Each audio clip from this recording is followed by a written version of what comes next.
Episode 424 of the Pancakes and Powerslams show features former WCW Hardcore Champion, WCW Cruiserweight Champion, and WCW Tag Team Champion. Crowbar is on the show tonight. We're going to have some fun as always. Let's go.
PNP Nation, are you ready? Lynch Mob, are you ready? All right, ladies and gentlemen, let's do this thing. Without further ado, episode 424. Let's get this on the road. Let's go.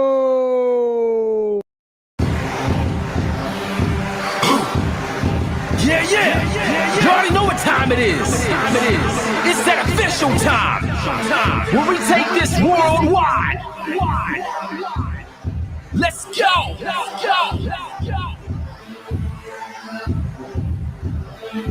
Listen. So now it's time to turn it up. Surf the radio waves as we begin to burn it up. We all up in your area like landscape, definitely bringing you the power of pancakes. It's a mandate that you tune in. It's time to move out so we can move in and recognize that this is no illusion. I'm here to clear the air so that there is no confusion. It all started off in the book of Genesis when Jacob was wrestling with who he thought was his nemesis. And when the man saw he couldn't overpower him, he touched his hip but he really couldn't devour him. And from that point, then we hear a name change, rearrange the game, so now we gotta change lanes. So I'm here to let you know it's time to listen to the Pancake and Powerslam show. Let's go. Turn it up. It's the Pancake and Powerslam. Turn it up. It's the Pancake and Powerslam. Turn it up. It's the Pancake and Powerslam show. Turn it up. It's the Pancake and Powerslam. Turn it up. It's the Pancake and Powerslam. Turn it up. It's the Pancake and Powerslam show. Turn it up.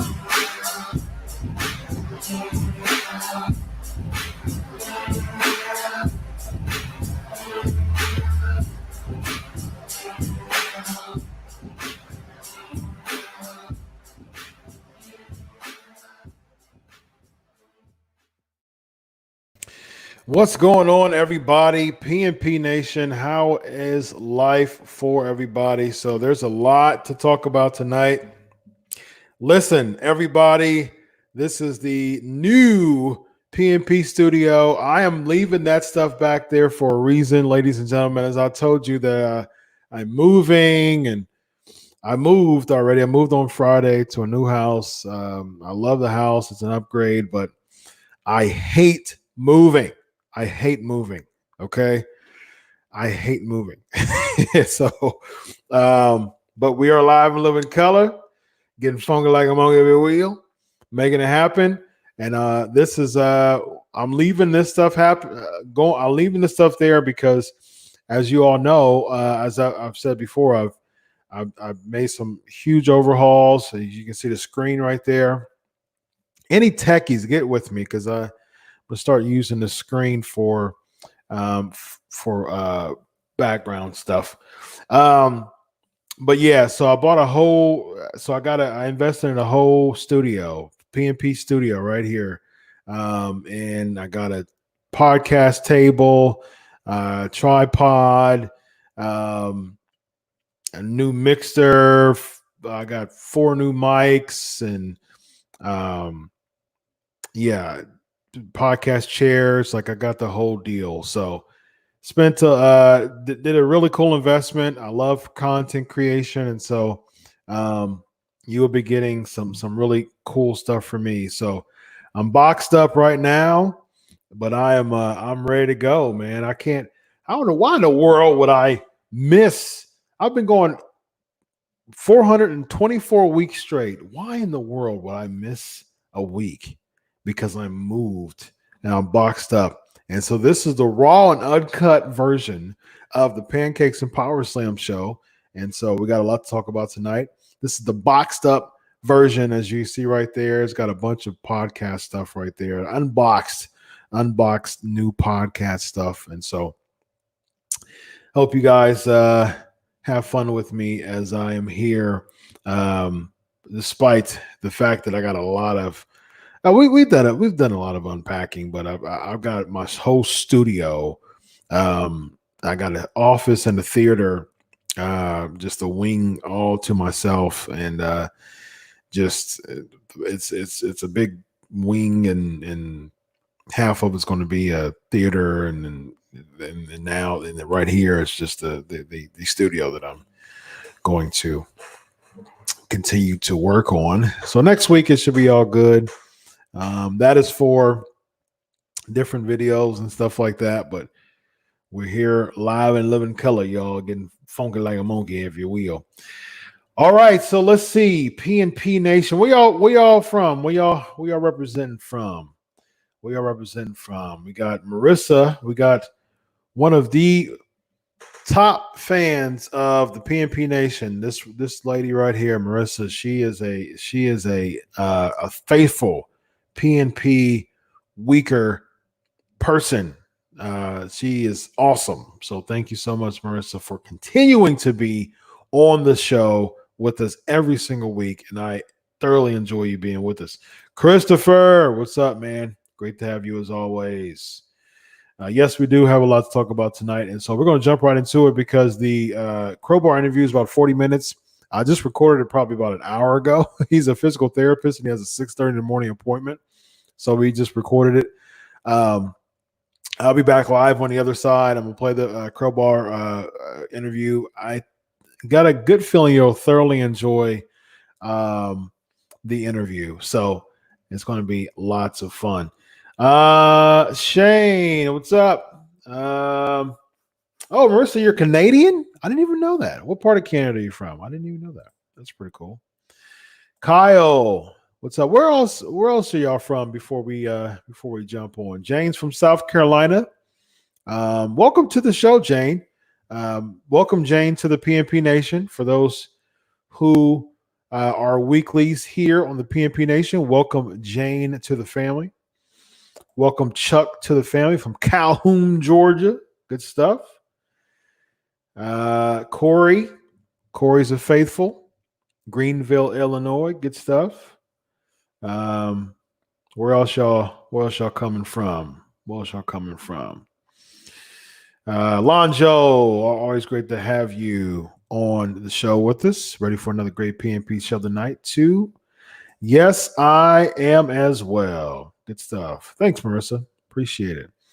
So I love it. It's a very nice. The field is huge, and yeah, this is fun. I'm really excited to continue to build the studio, and it's lots of fun. Lots of fun. The new PNP studio. Nice. My championships. I think I'm gonna hang them right there. All three of them underneath there or here. Right here. I might do one of those. But I'm building a bookshelf with a bunch of books from my theology and apologetics podcast too. So I'm going to have that as a different angle, and so it's going to look really, really cool, like super duper cool. The studio is going to look awesome. I'm super duper looking forward to it. Centralia, Illinois, nice. Nate's from the ATL. Great to have Nate with us tonight. But my replica championships is on that podcast table back there, actually. Let's see. Well, yes, Mo, I know you are from Virginia. Brian, great to have you back. Great to have you back, Brian. Kenny, welcome Kenny to the show. Kenny's from Dallas, Texas. Great to have you on the show with us, Kenny. Kenny, you got the raw and uncut unfinished studio. For those who listen, this is the 8th year and 5th week of this show. I've interviewed 12 WWE Hall of Famers. I've interviewed over 150 wrestlers, former WWE, current WWE, NXT, WCW, former, current ROH, Impact, all of that. Every week I have an interview, and yeah, so it's we moved to a bigger house, and I am looking forward to really doing the setup. So as you can see, this is different. I've got a monitor now, so that's super fun, and yeah, it's going to be awesome, man. I'm really looking forward to really doing some really good stuff with this this new studio that I'm going to have. So, May, Texas. Nice, Robbie. Lonzo's from upstate New York. Ontario. Nice.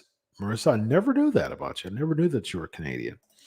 Shane's from Tennessee. Bradford's from Arkansas. Welcome, Bradford, to the PNP family. Topeka, Kansas. Nice. Topeka is the capital of Kansas. You know what? I know every single state capital. That is a interesting perk about me. So if you give me a state, so drop a state real quick, I will give you the capital of the state. Before we jump into the Steve Blackman interview, go ahead and give me a state capital, and I will give you the go ahead and give me a state, and I will give you the capital of the state. That is pretty cool. A pretty cool perk about me. Minnesota. Good stuff. Welcome, Brad, to the show. Welcome, Bradford. Live in Iowa, but in Indiana. Chicago. Mike's from Chicago. Welcome, Mike. We got lots of newbies tonight. I love it. It's going to be lots of fun. PNP Nation. So for all of you newbies, saddle up. We have a lot of fun. It is a PG show, so we got some people called the Wrench Mob from YouTube and Facebook. We got a Wrench Mobbers that's let us know. Be sure to keep it PG. All my interviews are PG. It's a family show. I'm a family guy, so my material, my content is PG. So we keep the chat room PG as well. But we have lots of fun. Speaking of that, speaking of lots of fun, I just recently interviewed Johnny Gargano. So go ahead and check that out on cbr.com, Comic Book Resources. I had an exclusive interview with Johnny Gargano, and I actually spoke today with Road Warrior Animal. So Got lots of things. So Road Warrior Animal spoke with him today, chatted with him today, actually, and it's going to be a lot of fun. Got a piece coming up for from that. We chatted about Dark Side of the Ring. So lots of fun stuff coming up. It's moving, it's dissertation, it's unpacking, it's all that stuff compiled with me getting 2 really cool interviews over the past week with Johnny Gargano and Road Warrior Animal. Let's see what else we got here. New Hampshire, Concord. What else we got? New Jersey, Trenton, Patrick. Welcome to the show, Patrick. First hearing the podcast. What's up, Al? Concord. Pamela, we will be talking about Becky Lynch. Vermont, Montpelier, Louisiana, Baton Rouge, Arizona, Phoenix, Minnesota, St. Paul, Pennsylvania, Harrisburg, Maine, Augusta. Cool. Good stuff. Chad is from Fredonia, Kansas. Lots of small towns. Good stuff. All right, y'all. West Virginia, Charleston. All right.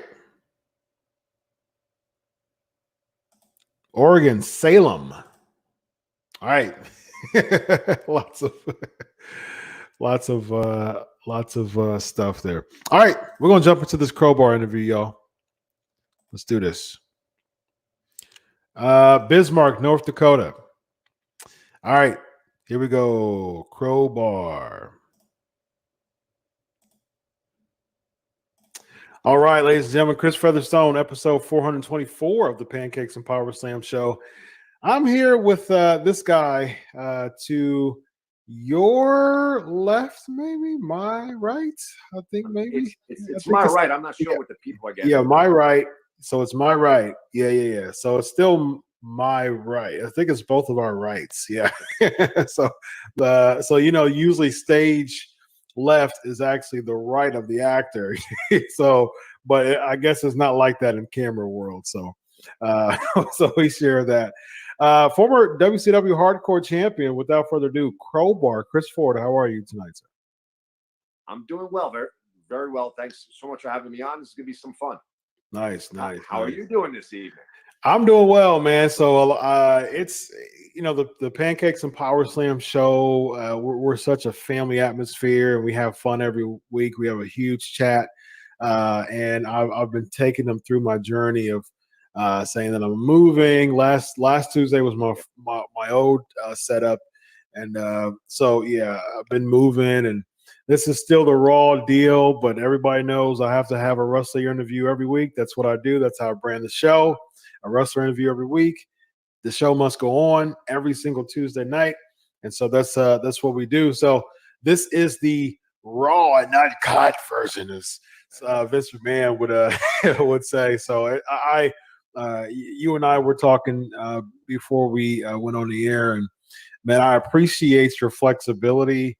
I appreciate, because I was still trying to fumble through stuff. I'm building a bookshelf. I was doing that beforehand to continue to get my studio up, and I've got screen. I got a screen now, and I'm gonna do some stuff with that. I got all types of some fun stuff. No worries. But I appreciate you with your flexibility, man, to make this happen. So no worries. We moved about 1.5 years ago, and we went through all the same stuff, and just getting settled in. It just seems to take forever, and especially in the midst of like work and real life and the kids and the way it just gets crazy. So no worries whatsoever. Been through it 3 times in my life. Not a lot of fun.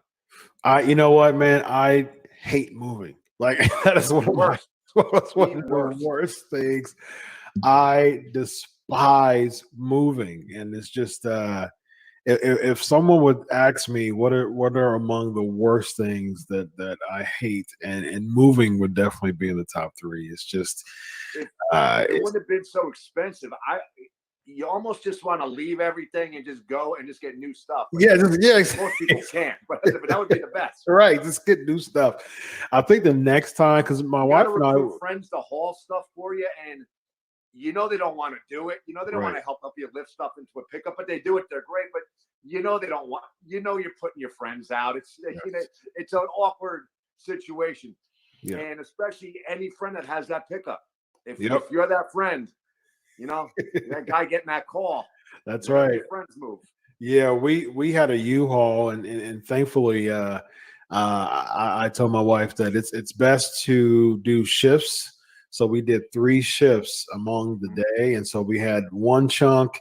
I was at work too, and so we, I got a bunch of people. The more, the better. Got a bunch of people, so we had a morning shift, an afternoon shift, and an evening shift, and it helped a lot more. But I have a really bad back too. I've had 2 surgeries, and I just had a spinal fusion a couple of years ago. And oh man, it killed my back. It just yeah, man. So yeah, but we're here. We made it, and it's certainly I enjoyed my house before, but it's certainly an upgrade, and looking forward to Lord willing, however many times we have, how many years we have here. So all right, man. So Devon Storm, 1993. Let's go back. Let's go back to your first match as Devon Storm. First of all, how did Devon Storm, how did that name come about, and just what led you into the business, and how was it competing in your first match? I think it was Larry Winters, I believe. Wow, that was your opponent. Yeah. So I did a little bit of I always do research. I love research. I'm about to be a doctor in about a month or 2, so I love research. And that's awesome, dude. Thanks, I appreciate that. So I love taking the people I interview. I love taking them back, and so let's go back to 1993, Devon Storm, and let me guess how old you were at that time. You were Let me guess.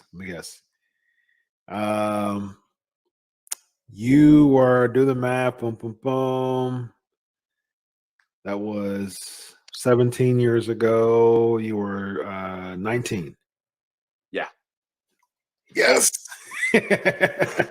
Cool. So 19-year-old Devon Storm, take us back. So Larry Winters was my first match outside of wrestling school. Mm-hmm. I had a few matches prior to at Iron Mike Sharp's wrestling school, but that was my first match that was at a real independent show. And at that point in time, I had gone to a whole bunch of shows. You always go to these shows. You're not booked. You bring your bags. You hope to get on. And that was in Bayonne, New Jersey. And I believe that night, how the story goes, S.D. Jones was in a car accident, or he got called into work or something, really not sure. But I was at the building. It became known that SD was not going to show up, and the promoter offered me a spot to do the first match. And I said, hell yeah, that'd be great. Yeah. That's and what's like starting wrestling school, what really inspired you to even take the pro wrestling route? And usually when I interview people, it's usually one of 2 or 3 things. This is what I wanted to do, just period, or a friend told me in the gym, or different things. But I'm interested to know, because it's usually that one break that brings you in. It's like somebody else got injured, somebody else, something happened, and they're like, "Hey, kid, get in the ring," you know what I mean? Yeah. And so it seemed like that was your story too. And what led you to want to become a pro wrestler? Because before 93, I'd imagine that you were going to school and you were waiting for that moment to have that wrestling match, that official wrestling match. What were your thoughts heading into that night? I was always a huge a wrestling fan, and although it's not popular to say so, when you're a veteran of many, many years, I'm still a huge wrestling fan. I love watching wrestling. Keep it up on who's doing what's doing what. I usually watch older stuff, but I still keep up on everything that's going on. And as grade school, middle school, high school, just my passion for pro wrestling, I became such a big fan that being just a fan wasn't enough. And then, whatever belief system you subscribe to, God's will, fate, chance, whatever what the viewers believe, I believe it was God's will. A friend of my brother-in-law's knew of a guy that knew Mike Sharp, and he was opening up a school in Bricktown, New Jersey. And I had learned about that my sophomore year of high school. And it took a couple of years for it to materialize. But when I heard that, I got a job at a local catering hall, worked Friday, Saturday, Sundays, double shifts as a bus boy, and I saved my money up. And when I turned 17, Mike Sharp School had opened up in Bricktown, New Jersey, and I had the money, and I actually became Mike Sharp's first student. Nice. And we had a lot of shows there at his gym. We would look forward to it. Like every 2 weeks, they had a show at his gym that they would open to the public, and they would get maybe 100, 125 people, which was great for a school. And during that time, actually, the first match I had there at the school was a battle royal where I spent most of the time battling back and forth with Jerry Toot, who became the wall later on. Yeah.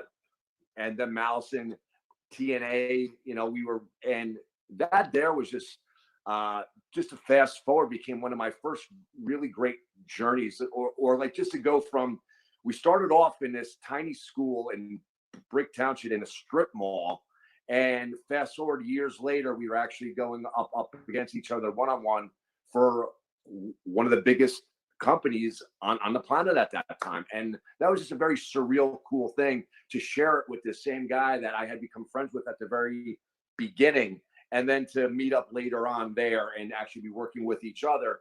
And then fast forward even further, although it was only for a cup of coffee or a minute, we were in the same faction when TNA formed. So we had a cool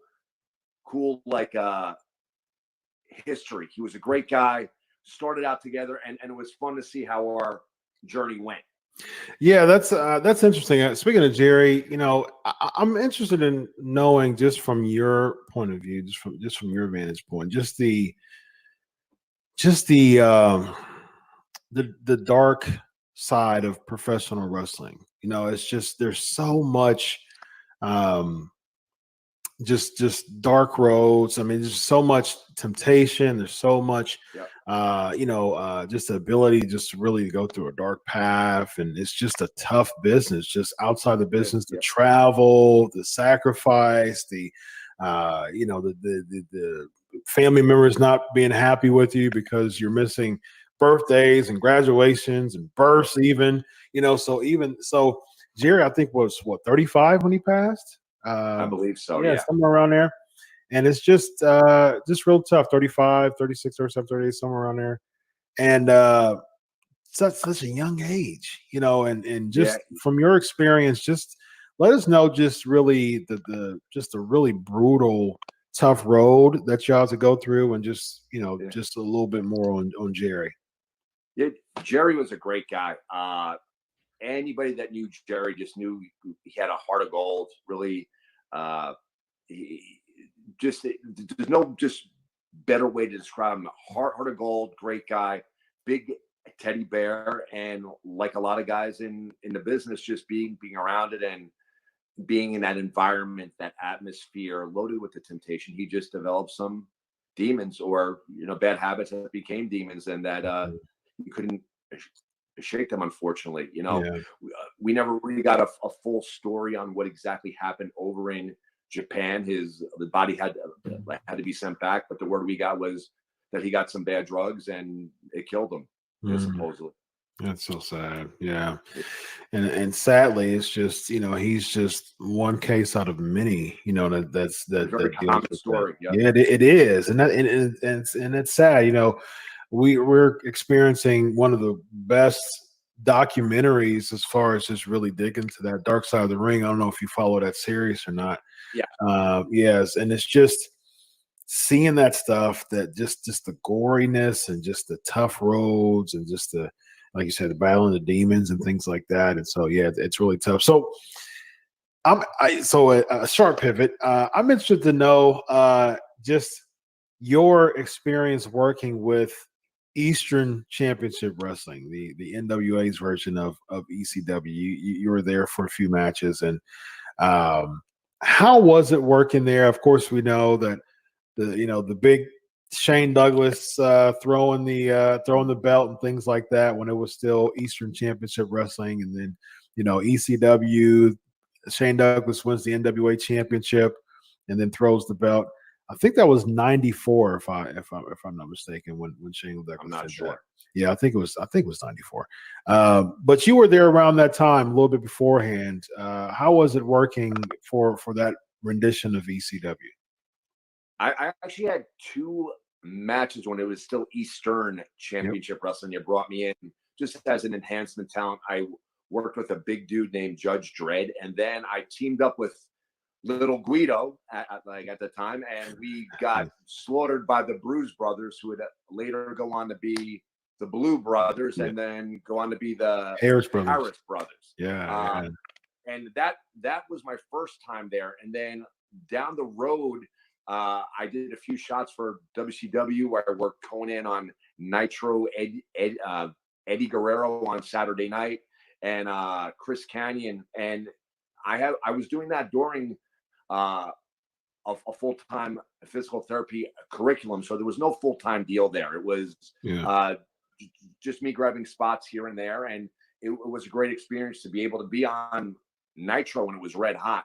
But there wasn't any kind of real steady work at that time. So I had moved from doing those few stints with WCW to ECW, and I spent almost a year there. And I came in undercard guy. ECW was a hot, edgy product at that time. The teenagers, college kids, guys. It was cool to be a wrestling fan.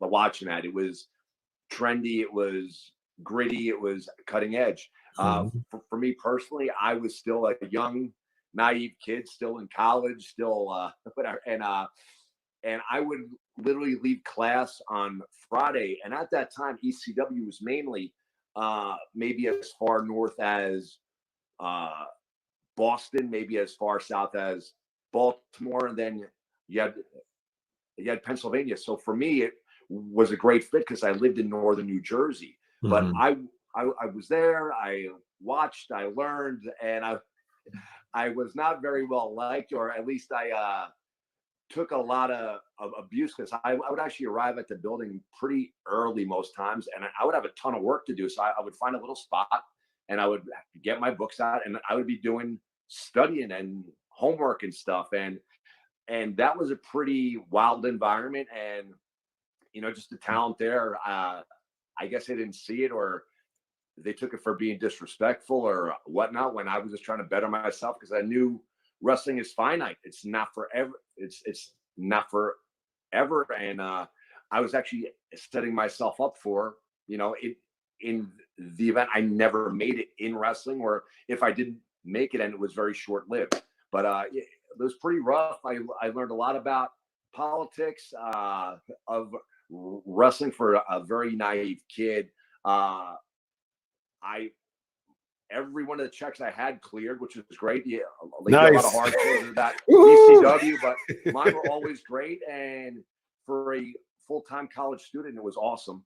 Yeah. And I just, you just learned about politics in the workplace, and how people, one person will say that. And I'm not saying it's a bad thing. It was a great learning experience. It's one of those things that takes you from being a kid to being a more experienced man in life. And I spoke about this years ago on an interview, maybe 2 years, and the headline, and it always makes me mad.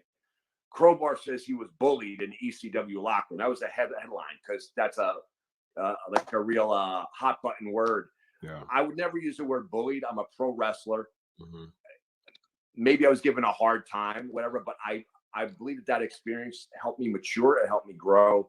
And ultimately, I believe adversity helps shape the person you become and how you deal with that. So I would never trade that experience, as much as I may not have liked it so much, for anything. It was a great learning experience as a wrestler, but also it was a great life experience. Yes. Yes, indeed.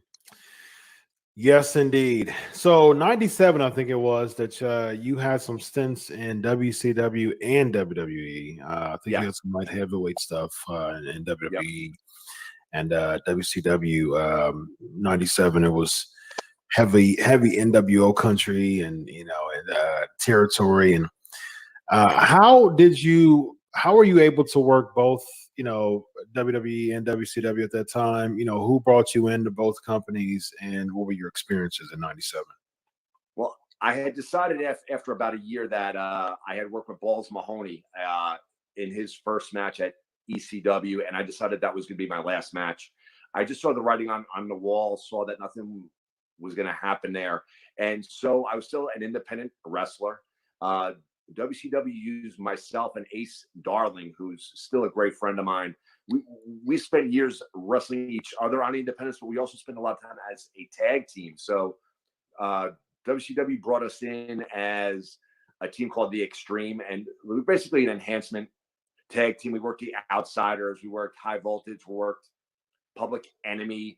I had a few singles matches there as well, but we weren't signed. And then I had gotten a call from Jim Cornette, who I had got to know very well from the New Jersey independent scene, as he was close with Dennis Corluzzo and Tony Rumble up in Boston. And Jim Cornette said that they were working on a light heavyweight division for WWE, and he acknowledged that all the top flight cruiserweight type talent was in WCW, and that there might be an opening for somebody like me, who at the time not top flight. I'm trying to work my way up there, but not quite there. And so he brought in me and Ace. I got to work Ace on Raw. I got to work Ace on Shotgun Saturday Night, and then I was lucky enough to be in the first WWF at the time light heavyweight tournament against Taka Michinoku, and then I did a match with Brian Christopher. So that was all my kind of light heavyweight stint at the time. So I wasn't signed to either, and it absolutely blew my mind that I was full time in school and still able to have these awesome experiences. And I'll say this over and over again, and it's not fashionable to say it when you're a pro wrestler or a veteran. I mean, I was so blessed, and I was like a kid in a candy store, being able to experience these things while I simultaneously pursued an education. And it was an experience that, very few could have. And I was just lucky enough to be able to do both at the same time. Yeah. And it was a lot of work. At that time, there was no such thing as online classes. So I had to kind of figure out, if I was going to miss class, what I would miss, what would be due, this and that. And it took a lot of planning, but if you want something bad enough, you find a way to do it. Yeah, absolutely. And it's interesting. So when you're you're a full-time physical therapist now, but so you were going to school. How long were you going to school for physical therapy? At that time, trying to think. I graduated in 98, so 6 years, and that was going winter, summer, no break, Gotcha. Yeah. Wow. That's huge. And were you still, so when you graduated in 98, 99, you became full-time in WCW as Crowbar going into 2000 really, but 99 into 2000. You were still Devon Storm, I think. And yeah. And go ahead, into Devon Storm. Yeah, so I graduated, worked for about a year at a local hospital here and also a sports rehab place. I've always had 2 jobs. I always had my full-time physical therapy gig, and then you always pick up that per diem gig for the extra money. You know, I've never worked 40 hours in my entire life. It's always like 48, 50. Yeah. Never had a 40-hour work week ever. So I worked for about a year, and during that year, there were 2 Dory Funk dojos where WWE was looking at talent.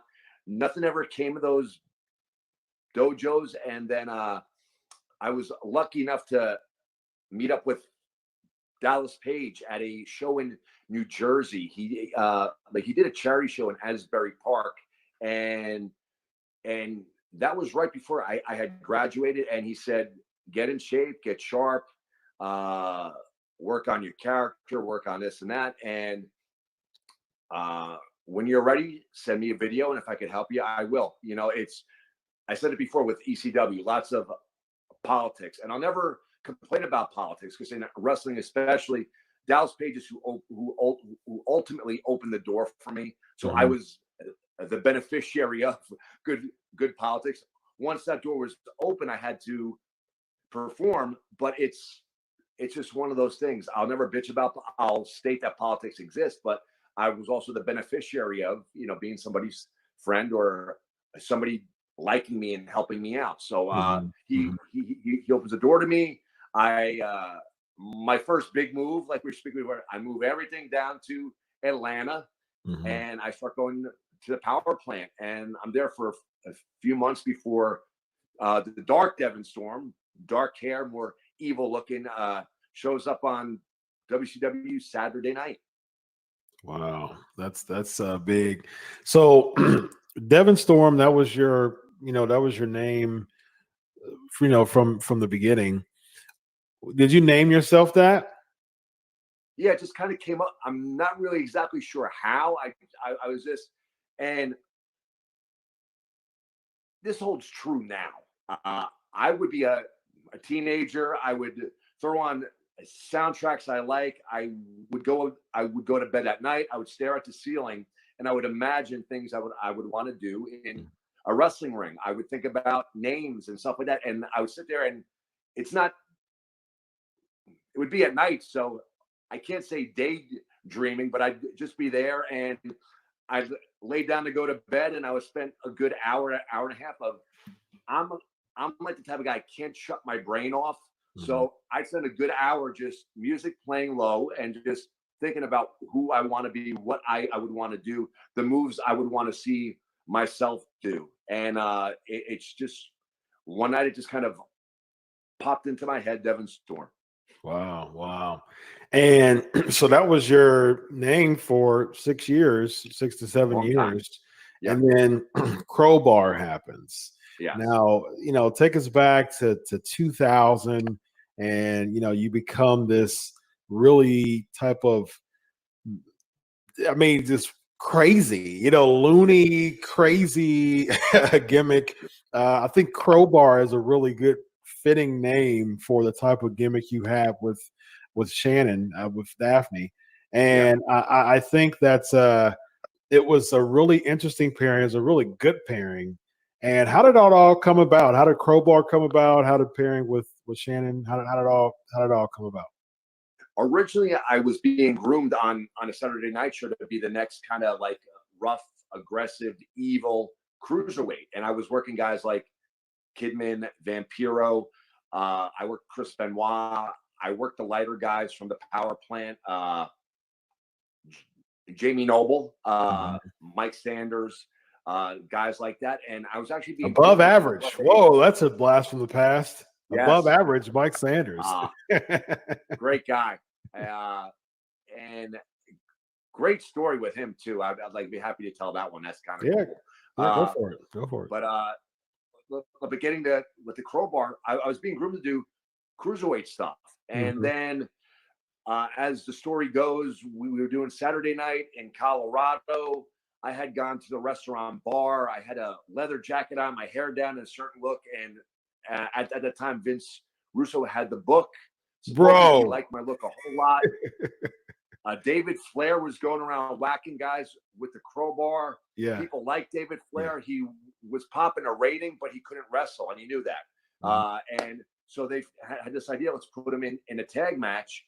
And he saw me, and I guess an idea came about. And shortly thereafter, I was home visiting my parents, and I got a call that said, we need you in Salisbury, Maryland. We're going to do something with you, Vampiro, and David Flair, and yada, yada. And that's when that skit was born, where Vampiro chased David and Daphne to a gas station. He asked what my name is. I tell him it's Crowbar. Our eyes lock, and we start getting this goofy, maniacal laugh going. Vampiro comes in, beats David up, and then I level him and with the Misfits Jersey band with this steel pipe, and that was that. Yeah, wow, that's interesting. I've had Russo on my show twice. I can just imagine, bro. We're gonna do Crowbar, bro. Funny, fun stuff. Yes. All right, so go back to the Mike Sanders story. I'm sure the listeners are like, okay. So what about that Mike Sanders story? So I go to the power plant, and a lot of those guys there at the time were guys that had tried out and were training to be pro wrestlers, and a lot of the guys there had no idea who I was, or the fact that I had been doing it at the time for about 6 years or so. And I come in there, and Mike's just a real it's a PG show, so not nice to me, or at least I didn't think he was too nice. Jerk. You can say jerk. Jerk. Yeah, jerk. We just didn't get along, and we just didn't like each other. It was like oil and water. And then they started making a lot of cuts. And this was actually before we went to the Saturday night show. And we were pretty much told that Jimmy Hart, who runs the Saturday night show, is going to come down. He's going to look at a bunch of guys. You guys are going to have to do a match. And if he likes you, he'll probably use it for the Saturday night show. Mm-hmm. If not, you're going to probably get released. And we were basically told that bluntly. So me and Mike draw each other. We're each other's match.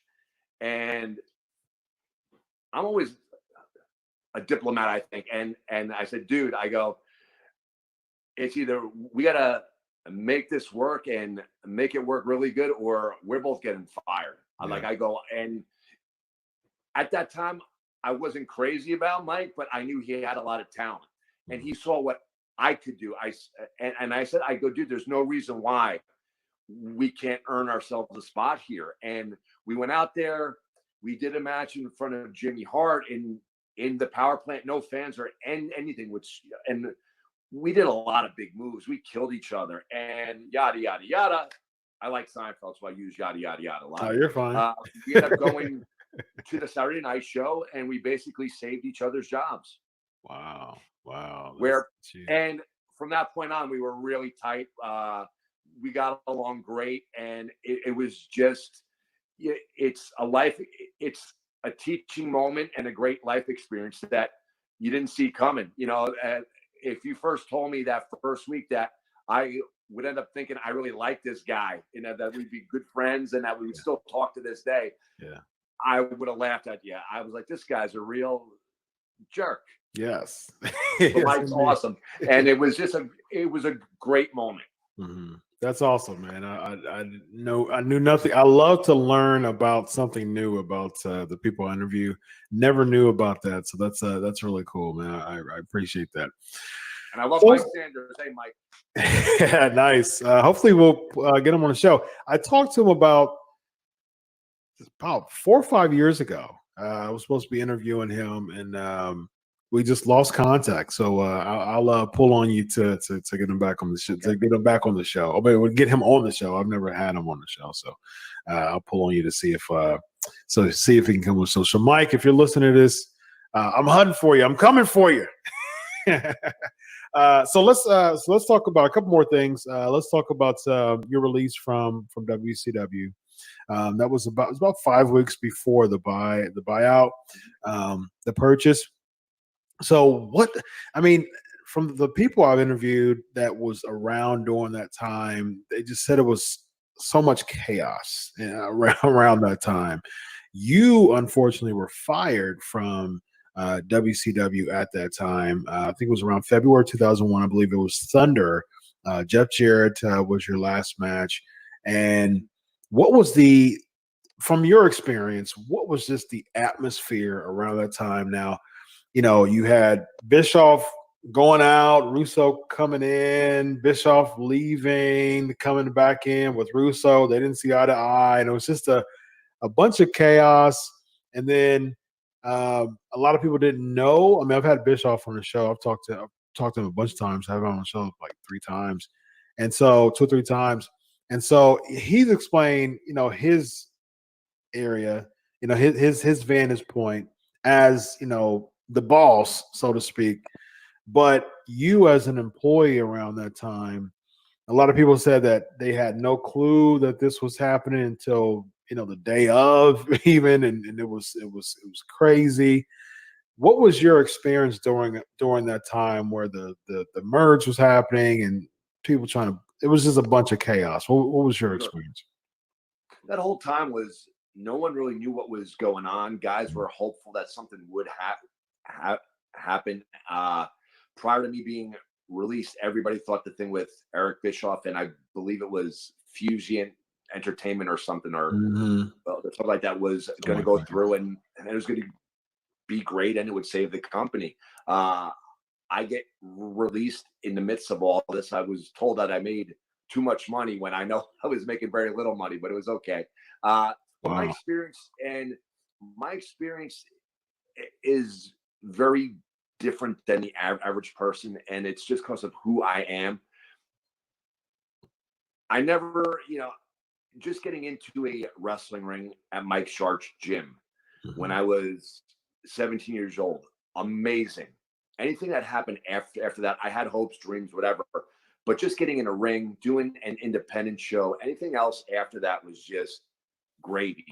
I wanted the experience, was never sure where it would take me. And my whole time there as Crowbar, as Devin Storm, I'm there in a locker room. There's Eddie Guerrero, Hulk Hogan, all these guys that, I either started watching recently or guys that I grew up watching. And the fact that I was there, I had held a tag team title, a cruiserweight title, a hardcore title. Yeah. I got to work with Terry Funk at Starrcade, which was their version of WrestleMania. And I was always a gigantic Terry Funk fan. I enjoyed the whole ride. I knew that it could end at any time. I knew that I had something to go to for whenever it did end. I had the career. So it got crazy at times. At times you didn't know what was going on or what you were doing. But in the grand scheme of things, at the end of the day, I was having the time of my life. I was a kid in a candy store. I was doing something that I loved, never expected to be doing at that level. And I was grateful. Grateful. And so did I want to get fired? No, I would have liked to have gone more. But at the same time, you always be grateful for what you have, especially when it was so much more than you expected to have. Speaking of that, let's give me like a cool backstage story that you remember. You mentioned a lot of Hall of Famers, and let me know any type of interaction you remember with Hogan or something like that from your time in WCW. One thing that I definitely, and it's not a backstage story per se yet. One of my biggest regrets was I'm always a guy that loves to live in the moment. I'm a real big moment guy. And now that our phones have cameras attached, I'm real quick to click a picture here or there. I never wanted to bother these guys with pictures. I didn't want to carry a camera around. So there's so many guys I would honestly have loved to have gotten pictures with that. I just didn't. And all these guys were back there. And that's a big regret of mine. But as far as I'm trying to think of something that's good. They put me on the spot. If I would have had a heads up, I could have thought of something. We love living in the moment, so here you go. That's it. I'm trying to think of something that's good and that's still PG. Okay, there you go. That's good. I appreciate that. We come back to that? Yeah, absolutely. Yeah. Something. Yeah, sure. No problem. So my last thing I wanted to talk to you about was your TNA run. So it was, it was a cup of coffee, but you did have some good experiences there. Disciples of the New Church, I believe. You worked there. You did work with Jerry when he was Malice. And so I think James Mitchell was with y'all too, right? Yes. Yep. Yeah. So how was your experience working in TNA? Like I said, it was really short. It was after WCW. I had done a few tours with WWWA, the Worldwide Wrestling All Stars, and I done the first show. They had that Royal Rumble type event, and for that event, I was still Devin Storm.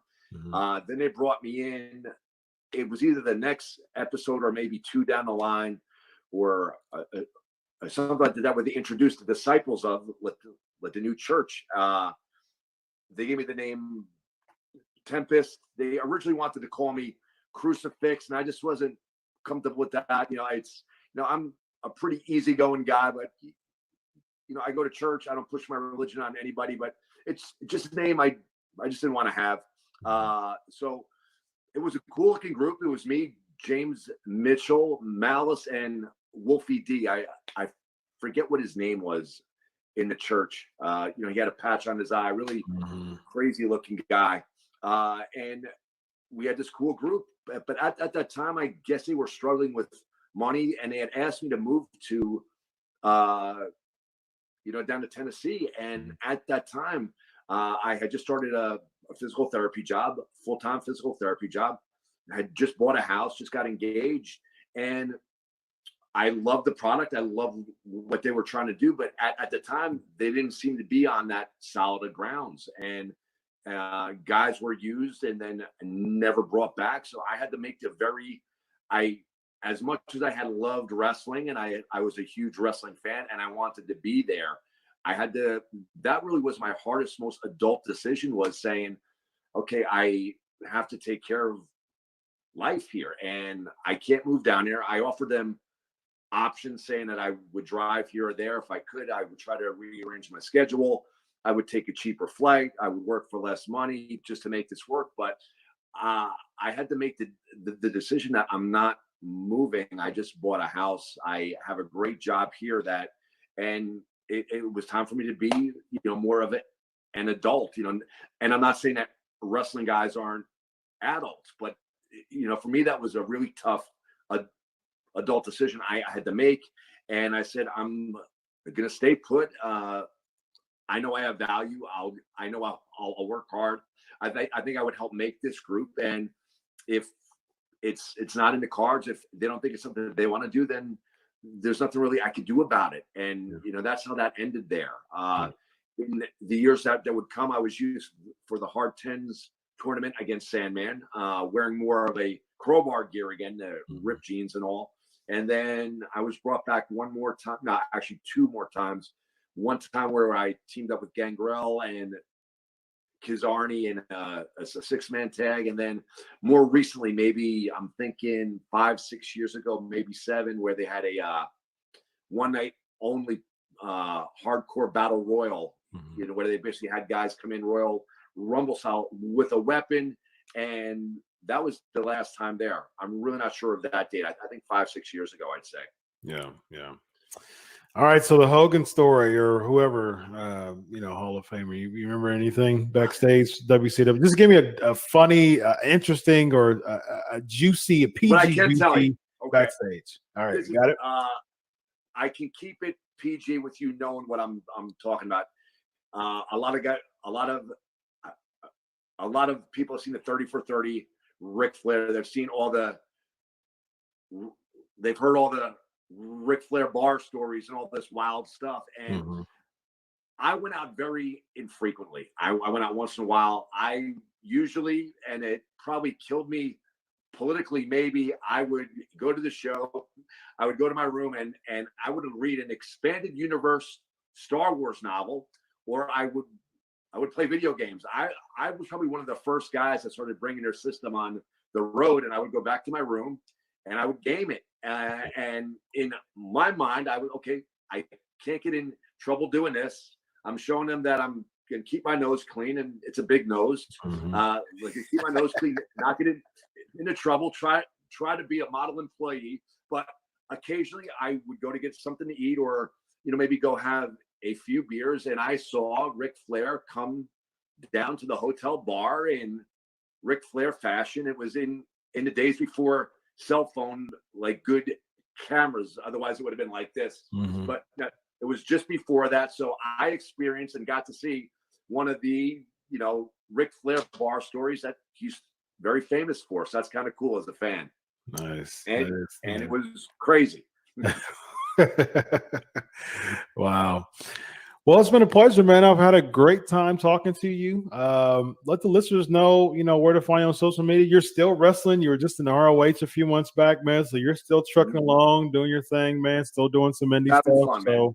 yeah, lots of fun. I tell everybody, not fashionable to say. Once again, as a pro and as a veteran, I still love this stuff.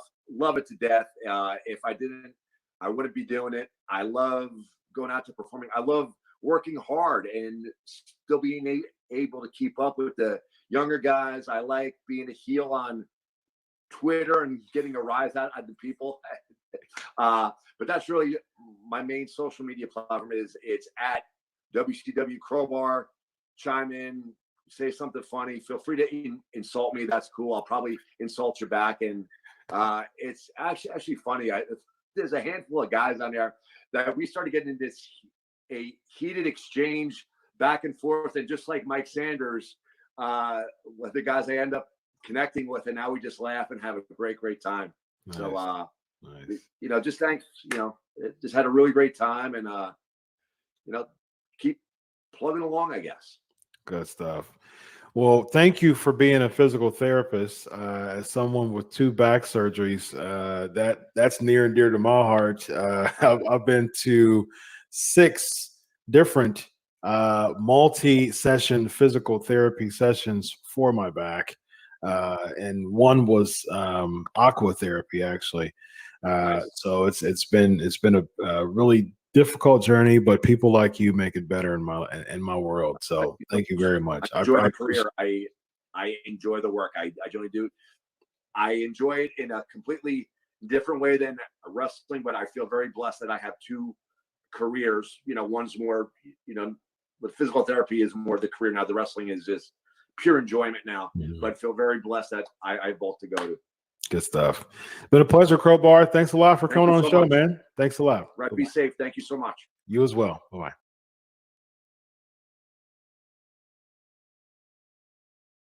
All right. Thanks, everybody, for being a part of the Alberto. I said Alberto. The Crowbar interview. I saw Elvis ask about Alberto El Patron, Alberto Del Rio. We will be talking about that along with a few other things. All right, so let's jump right into it. How's everybody doing? How's everybody doing tonight? Hope you guys enjoyed the interview with Crowbar. All right, so we got some Money in the Bank stuff to talk about. So without further ado, ladies and gentlemen, you know what time it is. Headlines. Here we go.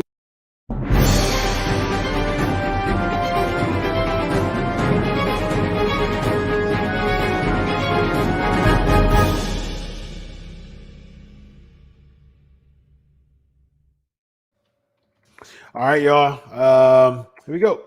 Let's talk about Money in the Bank. Okay, so Evan, he actually had a pinched nerve, so he's recovering from that. He may come on, but he is recovering right now. So prayers go out to my buddy, Evan Tech Proud. All right, he should be back next week if he's not back this week. So let's talk about Money in the Bank. Lot to talk about. There's a lot of moving parts going on right now. Okay. Lots of moving parts going on right now. All right. Money in the Bank. Real quick. Let's talk about Money in the Bank real quick. Just some quick thoughts on Money in the Bank. Flavor of the week, we're going to talk about Backlash 99. We're going to talk about that whole thing.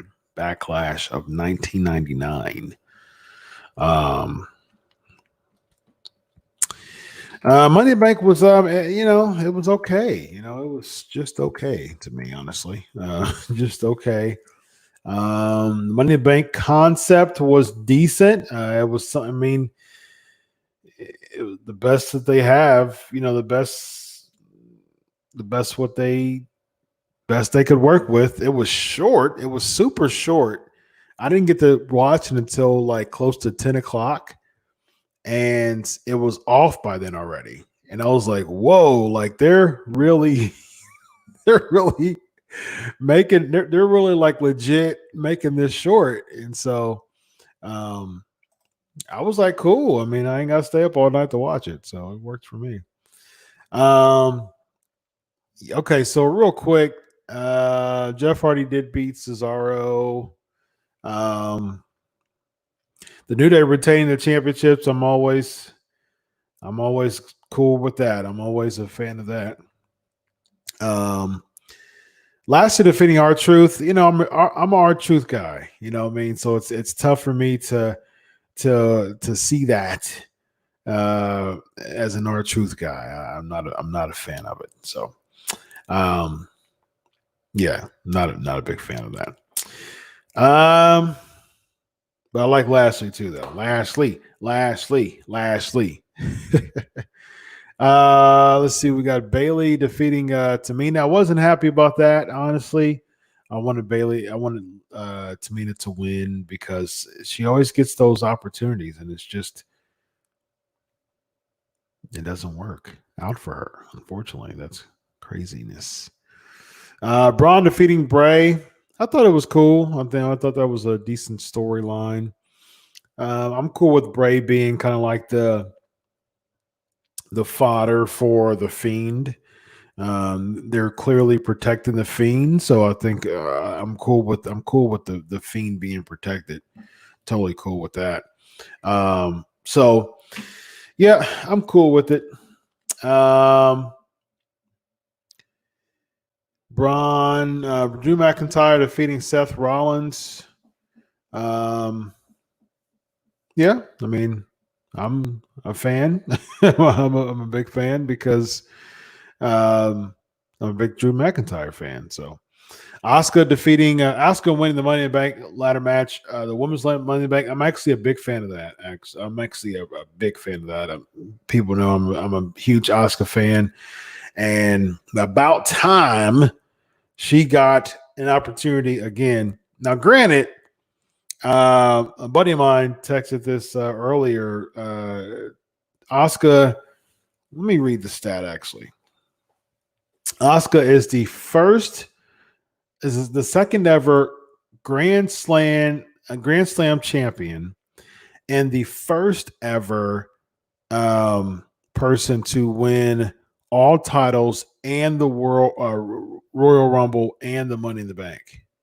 The Women's Royal Rumble and the Money in the Bank. So, and she was the longest reigning single reign champion in NXT history. So they've given Asuka some love. I still think her loss against Charlotte just kind of buries that. Unfortunately, it doesn't bear the whole thing, but it was a bad idea. Still, I was there, and everyone was just like, "Why?" Like, it just seems like 34 and 36 was just huge. What? Like it's kind of like those what wins. Like what for Charlotte made no sense to me both times. Absolutely no sense. Beating Asuka at 34, beating Rhea at 36. Now I get it. If it was because the fact that Rhea did have to leave and go to, because of passport issues, I get it. But again, I said this before. I said this on a previous show. Rhea should have beaten Charlotte, and Charlotte should have beaten her down. New Intercontinental tournament for a new IC champ. Yeah. So this is because Sammy is deciding to stay home because of COVID. So yeah. So Sammy at least got at least got a Intercontinental Championship opportunity, Intercontinental Championship reign from that. So at least he got that. So and then Otis, I'm an Otis fan, but I'm just, what a waste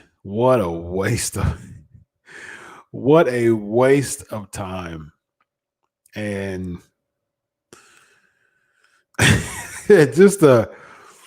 what a waste of the Money in the Bank contract. And again, I'm an Otis fan. I love Otis. I think he's hilarious. I think he's funny. I've been talking about him on the show even when he was at NXT. But I mean, this is to crown the next world champion, or the future world champion, not necessarily the next world champion, but the future world champion. It was very confusing. The best thing I can get from this, honestly, this is the best thing that I can think about. It seems as if they already knew that Asuka winning the championship was going to give her the title. So her winning the Money in the Bank contract was essentially a wash because it wasn't for its time. The Money in the Bank essentially for the woman was a title match. It wasn't necessarily for the contract. So this is what I can see happening. One of two options. One, I can see Otis and Tucker cashing in for a tag team title run. Okay, I can see that. That will require probably someone like the Forgotten Sons defeating the New Day, and then they cash in on the Forgotten Sons, cashing in against a heel team. All right, I can see that happening. Or which is probably the bigger option, the option that probably happen.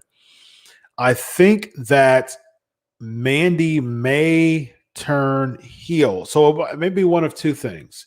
It may be a Mandy heel turn again. So all this just to give Mandy an opportunity.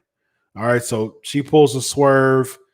She lures Otis to give her the champion, the contract, and then she cashes it in. However, Bayley is one of the biggest heels on SmackDown as far as the women's division.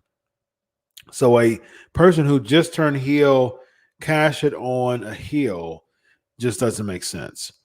So what probably would happen is Mandy still stays babyface, but she still lures Otis somehow to give her the contract.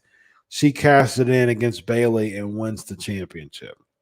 Now, I'm not necessarily opposed to Mandy Rose being champion. Honestly, actually, it's not a. I don't consider that a big problem. Honestly, I just don't understand. Yeah, I mean, it's kind of all making sense because of the Becky thing. It's a lot of moving parts because of Becky Lynch leaving now. So I'm cool with Mandy as a babyface because I think she can have that appeal and she can have kind of like that Trish Stratus type of, pin up, but still, fierce and likable babyface. I'm fine with that. And plus, she's not terrible in the ring, and so I mean, she's got some time in there. I'm not opposed to it, honestly.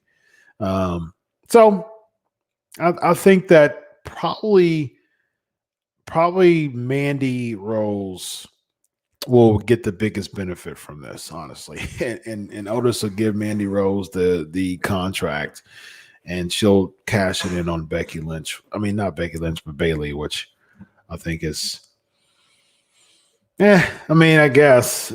I mean, they could just have Mandy beat Bayley, but I can see her getting the contract and essentially she use it to cash it in on SmackDown. So a weird way to use the men's Money in the Bank contract, but if it's for the sake of making Mandy a star and Asuka restoring Asuka's cred, it's a win-win. So it makes sense. Speaking of win-win, Becky Lynch got knocked up by Sethy Boo. So Becky Lynch is pregnant. And so there's rumors going around this weekend that Becky Lynch was indeed pregnant, and it is official. I think this is a good thing for Becky Lynch as far as I'll say this. I think this is a good thing. I'll stick to the wrestling part. I think it's a good thing for Becky Lynch. Well, congratulations on the baby. I think it's a good thing for Becky Lynch just to refresh her character. Now, essentially, I mean,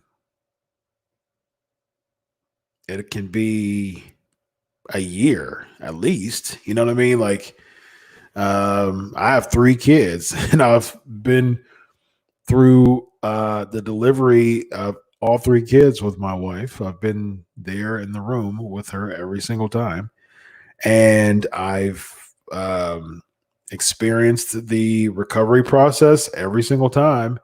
And it's 9 months for the baby, really close to 40 weeks. It's about 9 months and 3 to 4 weeks. So between 9 and 10 months for a full-term baby. And then really about a good 2 months, 6 weeks at least, but a good 2 months to recover physically. And then after 2 months, she'll be able to get back into the gym pretty heavy. And then, she'll have a newborn. So she probably wouldn't want to be away from home much, with the newborn. So if Becky Lynch ever comes back, it'll be at least just timeline wise, as far as having the baby, recovering, getting to a point after 2 months that you can get back in the gym. The time it's going to take you to get back in shape. You're talking, and on top of that, getting to the point of you definitely don't want to, as a mother, you don't want to leave your child. You want to nurture your child as your child at least gets to a state where he or she can sleep through the night, which takes 3 to 6 months perhaps. And so, I mean, you're talking 2 years probably. I mean, at least 2 years by the time you can really come back on a full-time schedule. So it's going to be a while before we see Becky Lynch again. So there you go.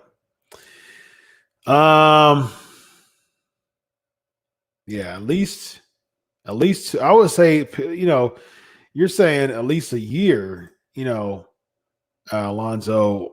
No, I mean, you have to think about it. If she's pregnant, it'll at least be 10 months by the time, she's even active again, as far as probably 11 months before she's even active again, as far as delivering the baby and then, her area where she delivered from healing, and usually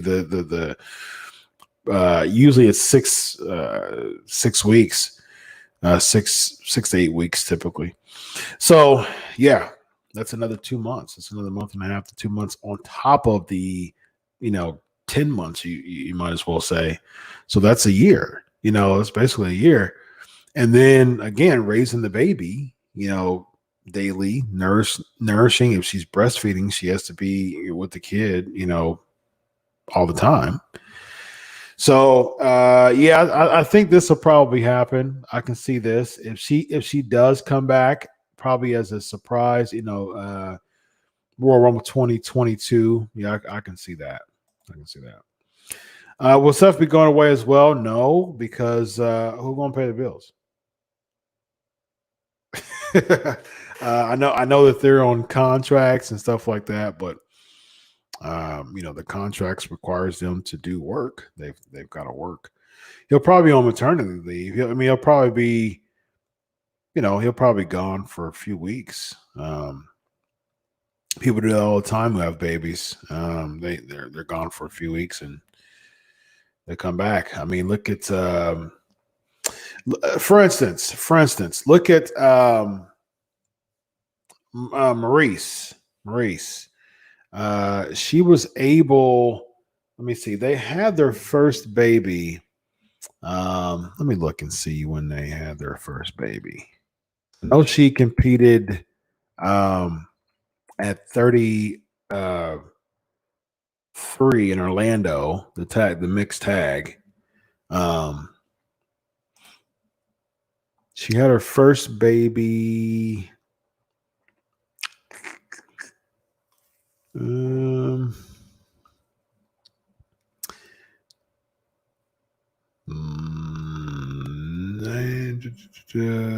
got married 2018.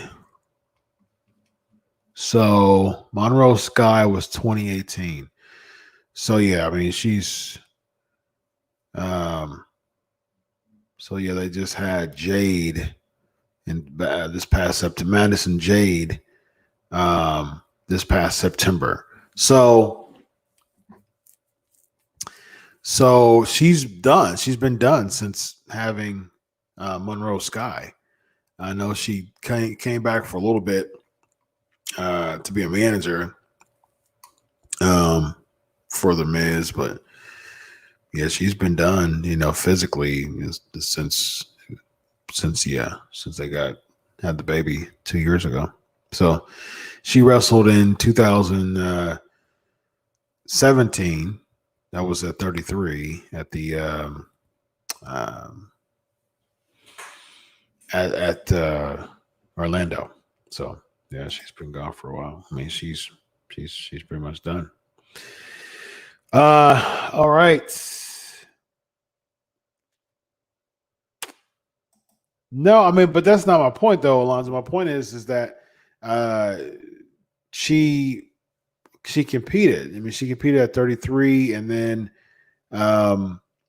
she got pregnant and throughout the whole pregnancy and all that, and then she got back in shape, after having the baby, and she was, she came back.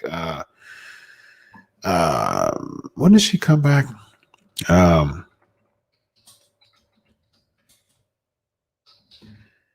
Came back.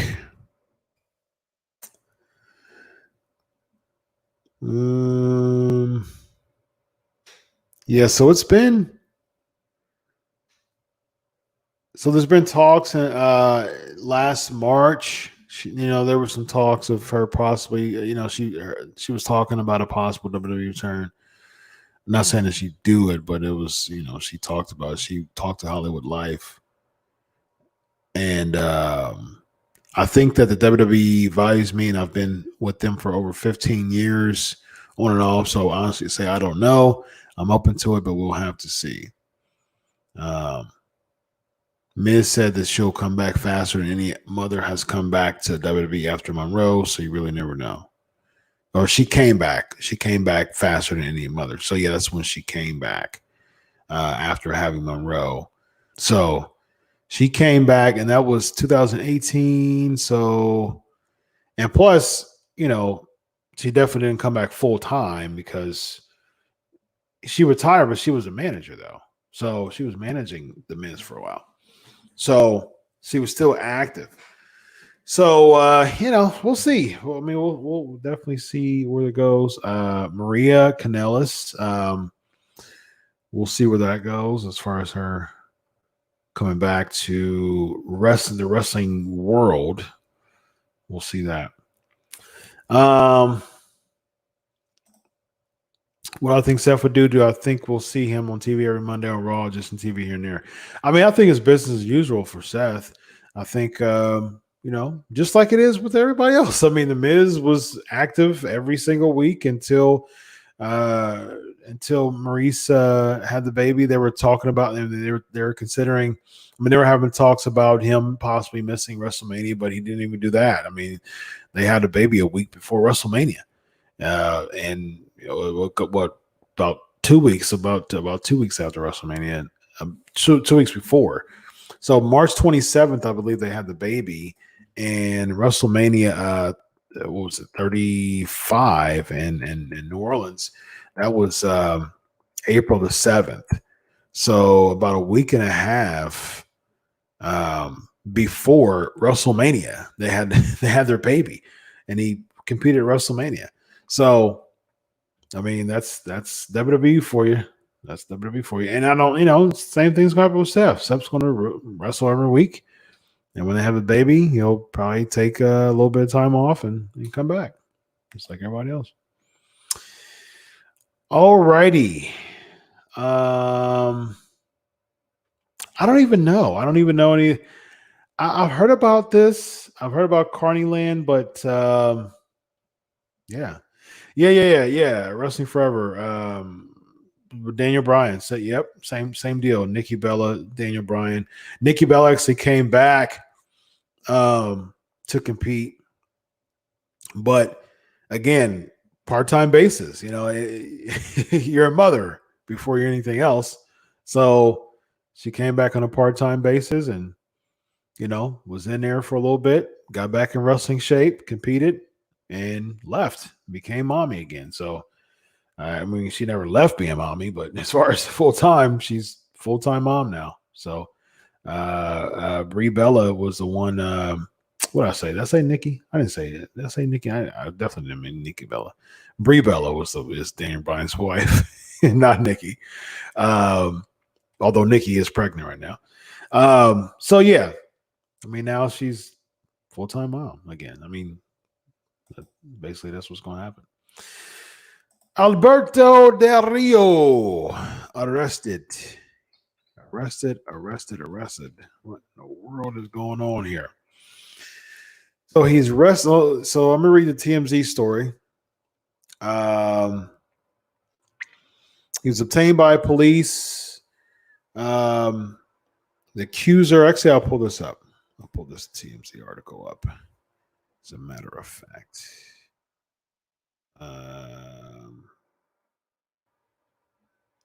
Let me.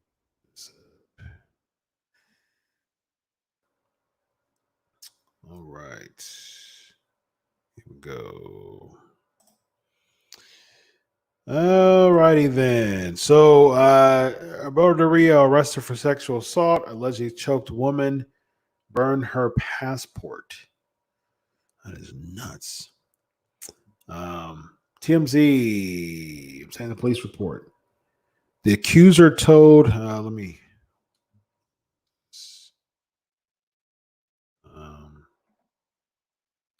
see a little better. All right, so the accuser told police Del Rio exploded on her on May 3rd in San Antonio, Texas, accusing her of cheating on him with other men.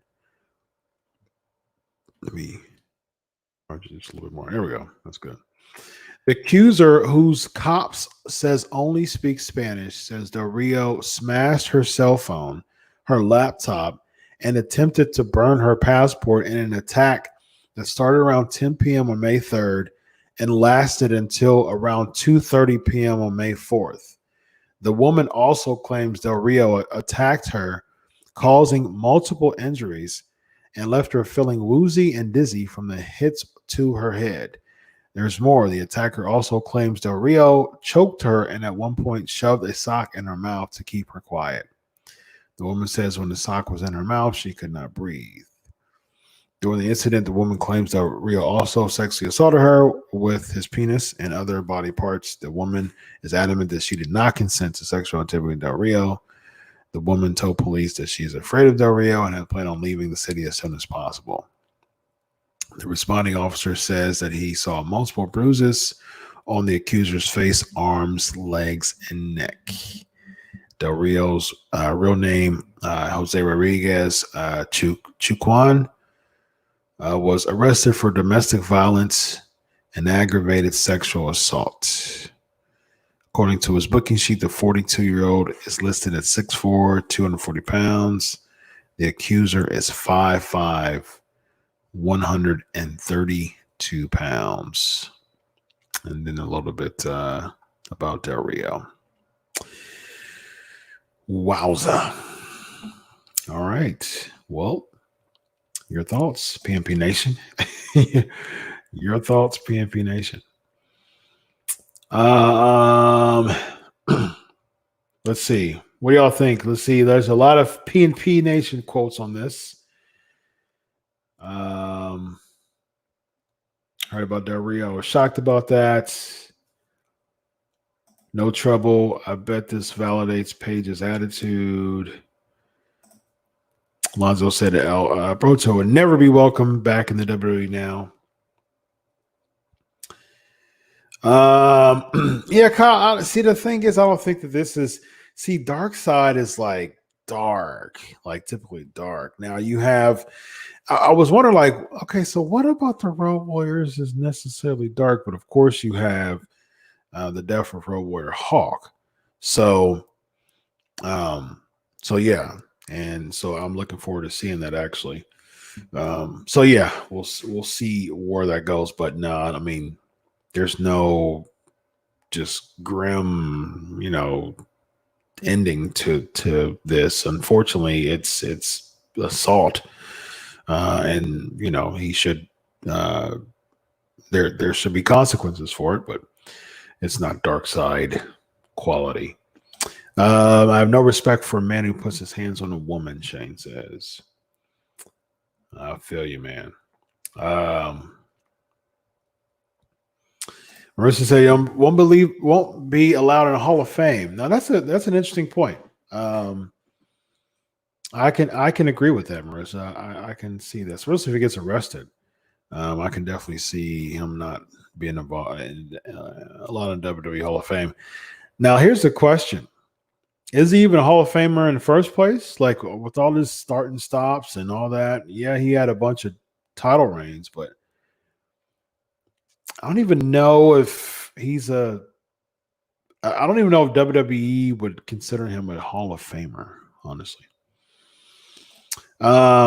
Lonzo says, obviously have anger management problem he has for years. He probably physically abused Paige when they dated. Yeah, I can see that. I don't know, but definitely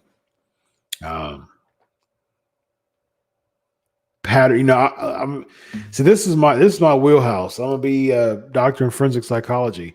So I look at patterns. Like if this happened and him and Paige were going at it, and the patterns, like people usually, it's a paradigm. People usually behave in patterns. So if this happened this time, there's a really good chance statistically that it probably happened before, or it will happen again. So I can definitely see that. Have I heard about Enzo's song, which is basically saying F the coronavirus? It was not his finest work in and out of wrestling. I mean, I have my thoughts on the COVID-19. I think that people have been recipients of this terrible, terrible pandemic, and it sucks. And I'm sorry, and I pray for the families. I'm a journalist, and I don't like the fear that's being invoked. I'll say that much. There's much more that I feel about it, which maybe I'll probably talk about it. I could perhaps talk about it another time. Yeah, I see. That's the thing. I agree, Mo. I don't think he has a Hall of Fame career, anyways. I mean, I guess resume wise, sure. I mean, he's been multi-time world champ. He's been Intercontinental champ. He's been U.S. champ. And so I think, he has the resume for a Hall of Fame, but I don't know. It's just one of those things that it just doesn't seem like doesn't seem Hall of Fame. This is something about it. It's just missing as far as Hall of Fame to me. Lock him up and throw away the key, Brian says.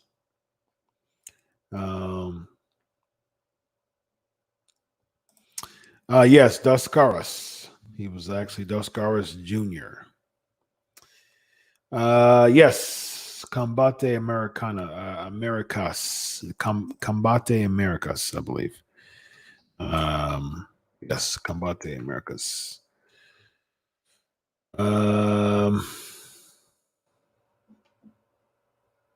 Yeah, he did win a Royal Rumble and he won a Money in the Bank. So his resume is stacked, man.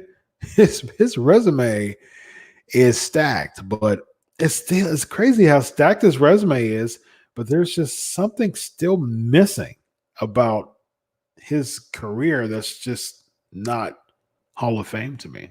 So Raw and SmackDown grades. What do you give Raw? What do you give Raw and SmackDown, everyone?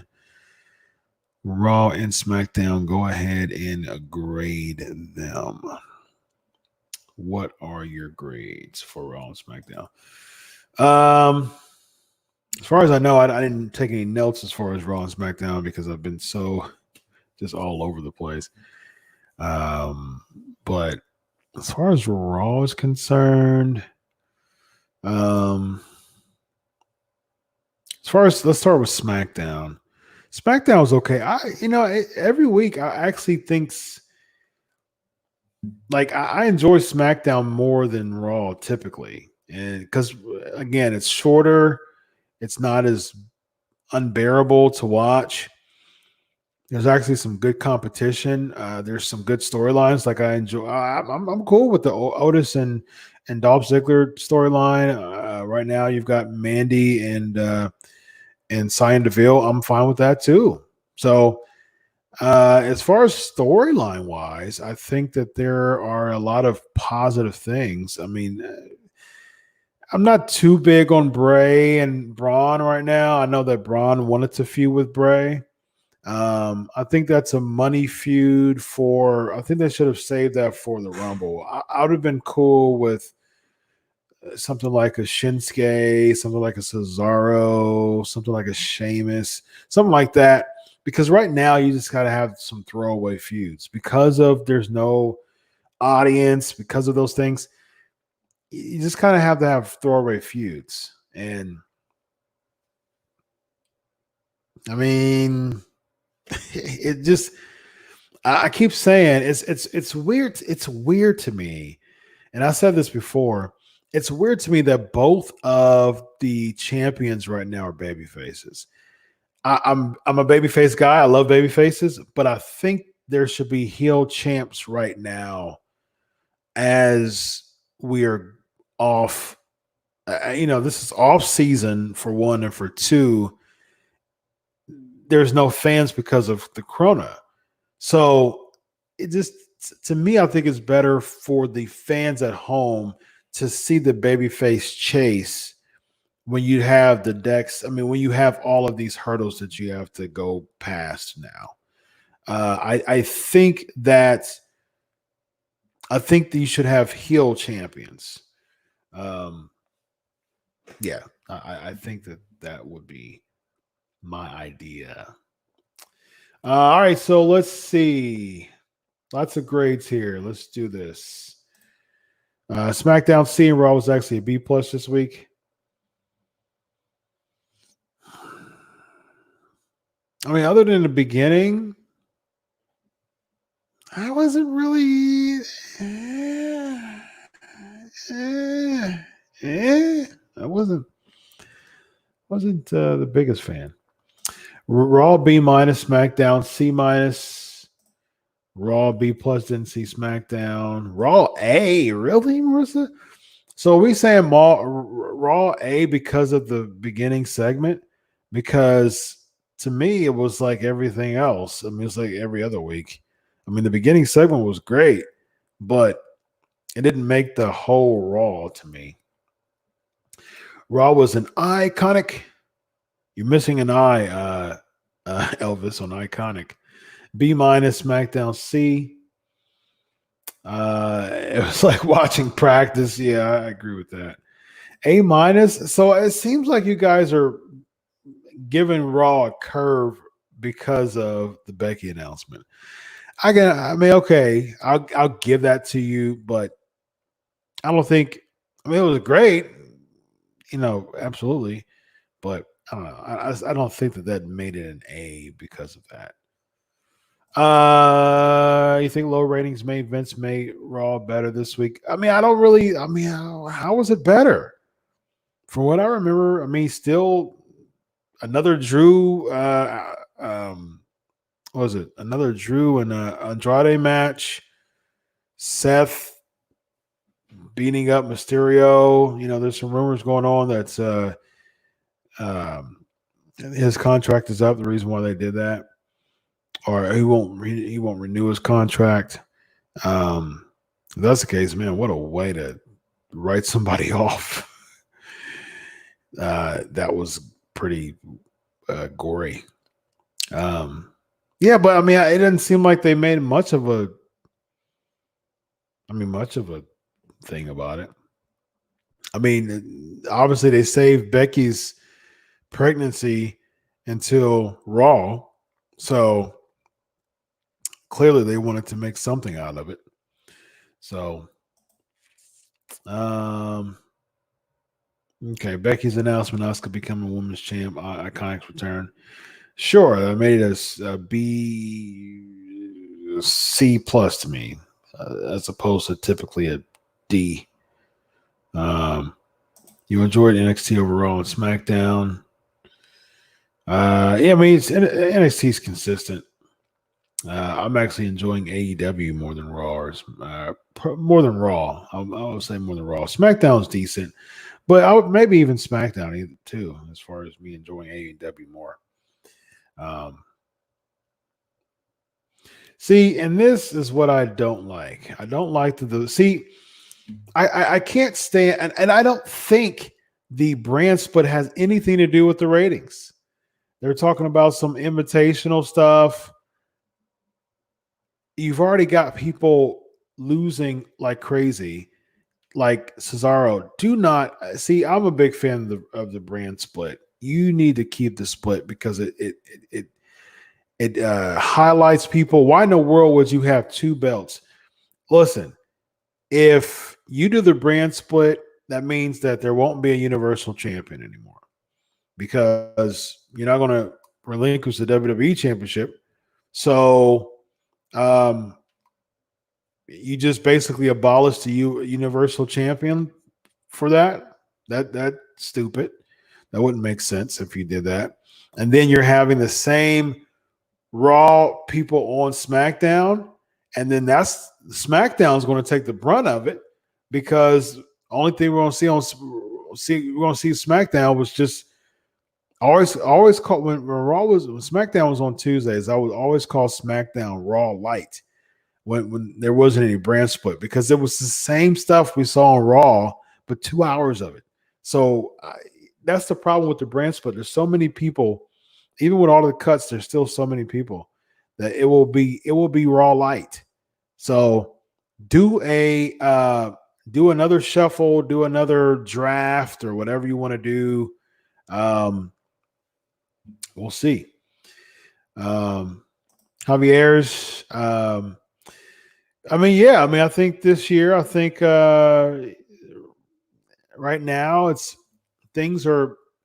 I live in Ohio, and so barbershops, hair salons, all that's opening back up on Friday.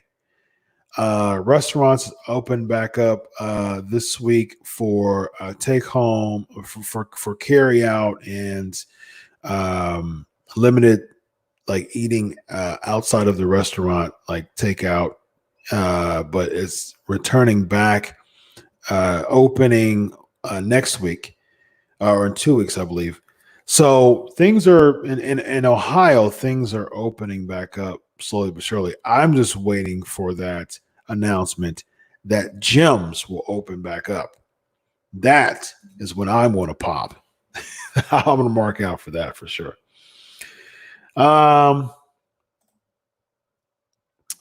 Robbie thinks Braun should have made Bray think that he got him back in the family, stretch it out for a while, and swerve him by turning him and saying, "I'm on my own, man. I don't need you." See, that's the thing. See, the thing is, they try to do that with Daniel Bryan. It just seems like it's obvious. It just seems like it's too obvious because I mean, we know Braun's not going to go back to the family. Yes, I am a hard critic of the shows. I've been watching Raw since day one, and yes, I'm a hard critic. I think they're doing a brand split because there are not many superstars right now. I don't think that's why they're doing a brand split. If you mean get it back together, but yeah, I think the fact that there aren't many superstars is the perfect reason why you keep the brand split. Because first of all, that was a 2-hour and 2.5 hour pay-per-view, which was perfect. It was great, and it should stay that way. It was to the point, short, sweet. I was a fan of it. And plus, pay-per-views are joint branded anyways. So before you had the joint brand stuff, and they're like, okay, we're not going to do that. Which I still think brand split pay-per-views I'm still a fan of that. But the joint, everything's together, and so you meet together. So, that doesn't make a difference. So, I think right now, because there's a bit of a deficit in the roster, I think that's when you keep the brand split, and it gives people like Drew Gulak, Cesaro finally, other people, Apollo Crews, my guy, you'll give them, gives them opportunities. I haven't seen Taker's documentary yet. I plan on doing that for welcome to the show, by the way, Javier's.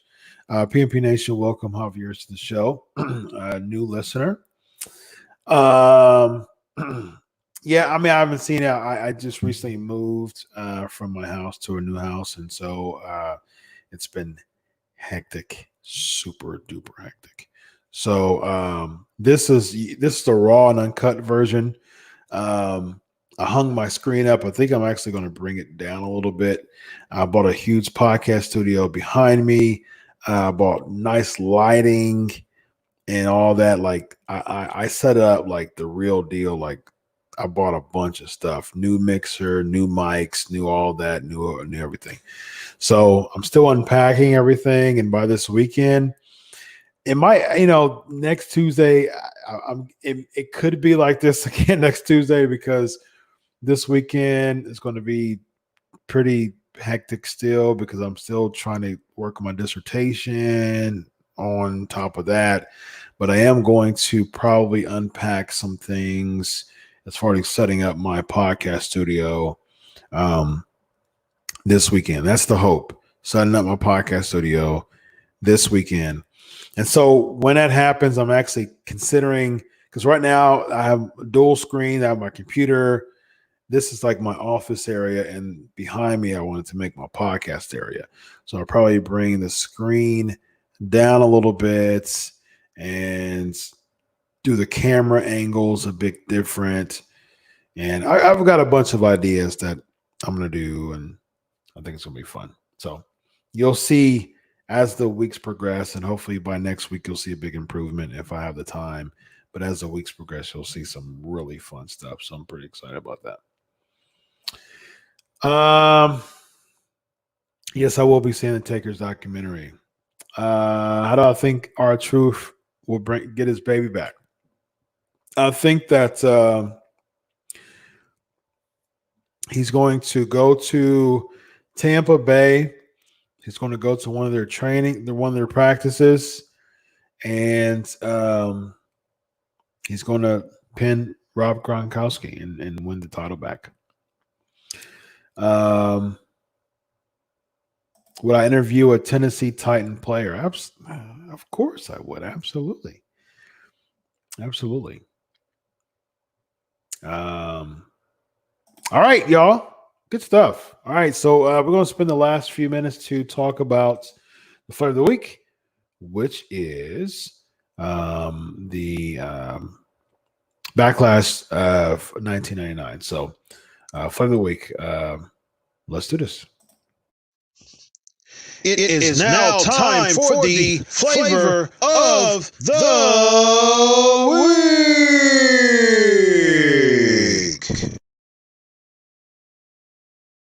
All right, for the week, y'all.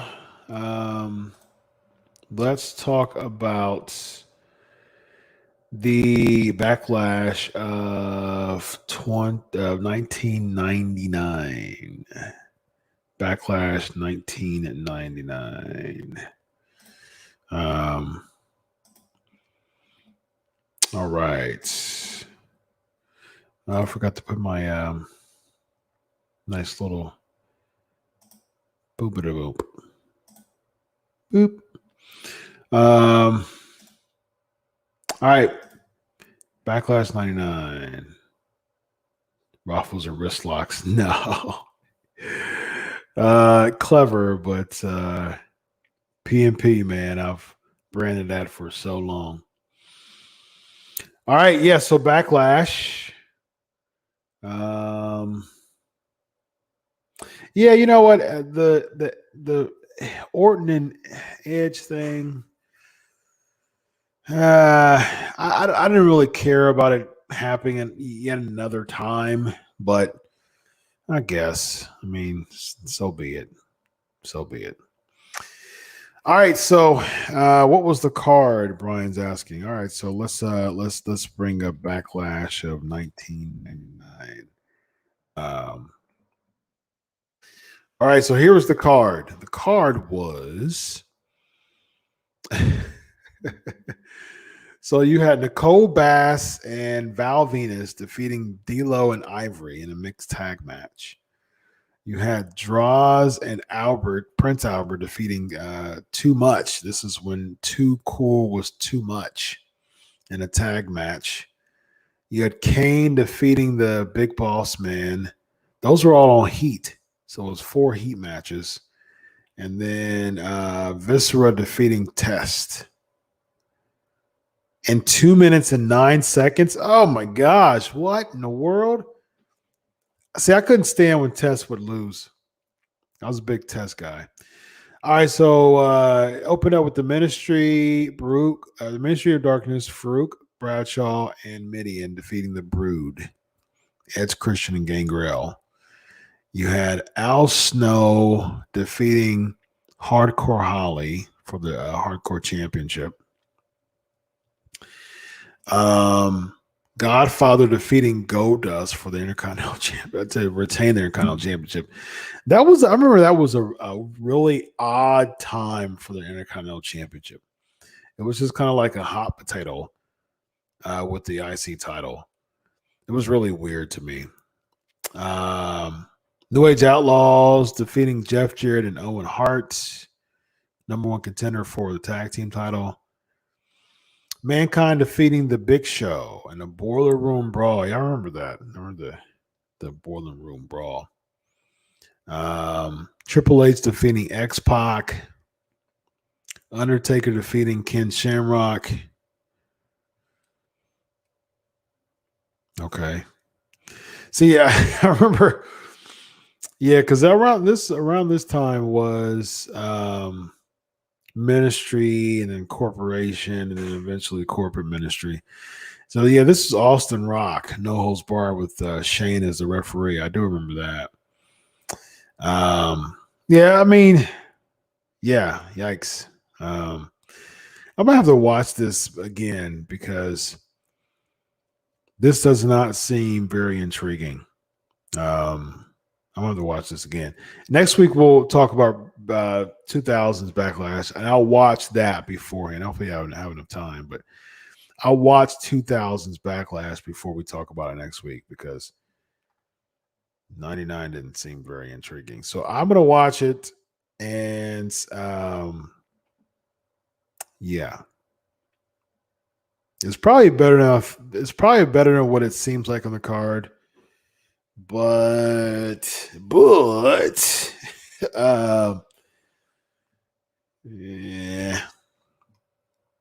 yeah, didn't seem like it was very fun. All right, ladies and gentlemen, that is 424 episodes of the Pancakes Power Slam Show. Hey, everybody, do me a fave. Do me a big fave and show me some love. Subscribe to the Pancakes and Power Slams show on here on YouTube. Hashtag PMP Nation on Twitter. Be sure to subscribe, y'all. If you have not subscribed yet, go ahead and hit that sub button on the Crave Wrestling YouTube channel. I hope you guys had a great time tonight. I surely did, as always. Again, thanks much for enduring the raw and uncut version. Like I said, as the weeks progress, I'm going to have some ideas as far as the investments that I made as far as my studio. So I'm going to have some fun ideas. So be sure to drop me some ideas that you have as well as far as my studio. Again, I have 4 new mics. Well, this is 5 altogether with this 5 mics. 4 new chairs, so 5 new chairs. So 5 chairs. I have my podcast table behind me. I have my screen. It's an actual TV. So the only thing is the problem is the camera doesn't really like TVs bouncing back off of them. So I might just have to get a monitor as well and put that up there. We'll see. I've got some ideas. Or if one of you techies, if I'm saving money, one of you techies, hit me up. Let me know how I can pick up what's on my screen a little better because it's blurry because my webcam is focusing on me right here, and then anything behind me is blurry because just a bunch of stuff. So a bunch of ideas. Tweet me at Chris Prolific for ideas. Sub to the Pancakes and Power Slam show. Sub right there. Crave Wrestling YouTube channel. Yes, do that. All right. Last remarks from the PNP Nation. Let me see what we got, y'all. King Corbin posting the back. No. All those newcomers back for another show, Pancakes, Power Slams. Absolutely. For all the newcomers, thanks for joining us. Fun. See, the thing is, I'm not going to paint this. See, I was thinking about painting this wall green right here. I've considered that. Still considering, or I might just have a green screen, but we'll see.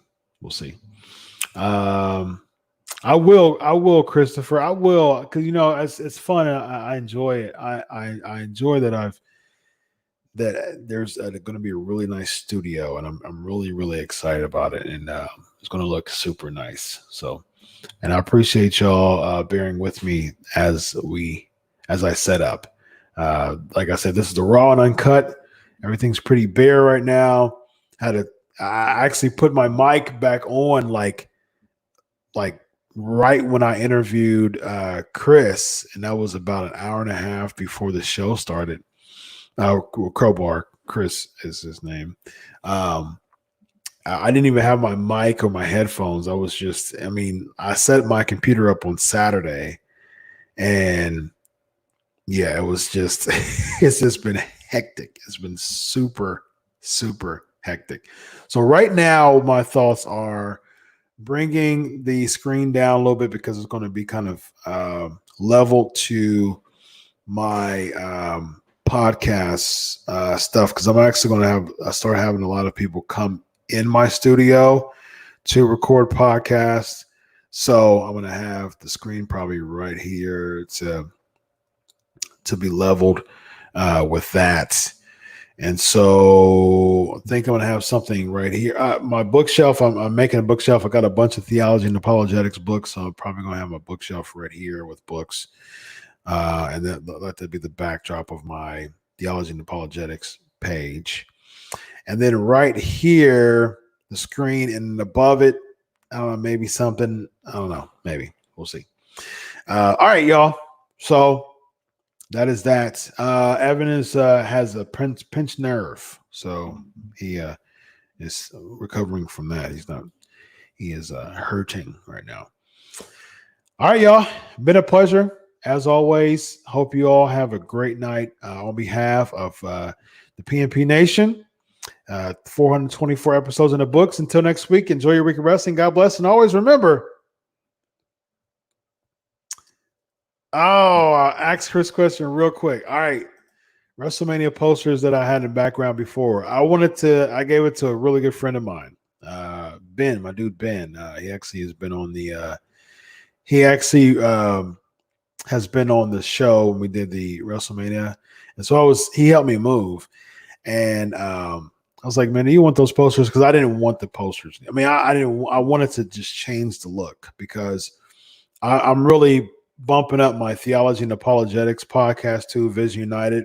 And I really want a nice background for both. So, and when I bring people in for podcasting, it'll be mostly, it'll be some, but it'll be some related to the Vision United podcast too. But here's my thing. My house is big enough is when wrestlers come into Columbus and stuff like that, my hope is my studio will be set up so dope that wrestlers will be coming here. Apologists will be coming here when they have stuff going on in Columbus. I want to set my studio up so much that, I want that to happen. That's my goal. So, all right, y'all. Y'all have a great night. Again, Alonzo interrupted me with that good question. So, like I said, until next week, enjoy your week of wrestling.